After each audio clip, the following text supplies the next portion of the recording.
ہے، اے پیغمبر صلی اللہ علیہ وآلہ وسلم، لوگوں سے کہہ دو کہ میرے پاس وحی آئی ہے کہ جنوں کی ایک جماعت نے اس کتاب کو سنا تو کہنے لگے کہ ہم نے ایک عجیب قرآن سنا جو بھلائی کا رستہ بتاتا ہے، سو ہم اس پر ایمان لے آئے،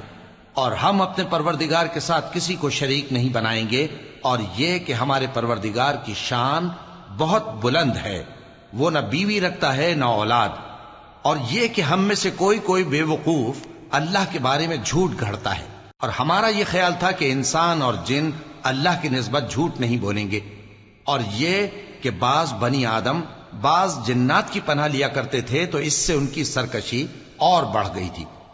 اور یہ کہ ان کا بھی یہی اعتقاد تھا جس طرح تمہارا تھا کہ اللہ کسی کو نہیں زندہ کرے گا، اور یہ کہ ہم نے آسمان کو ٹٹولا تو اس کو مضبوط چوکیداروں اور انگاروں سے بھرا ہوا پایا، اور یہ کہ پہلے ہم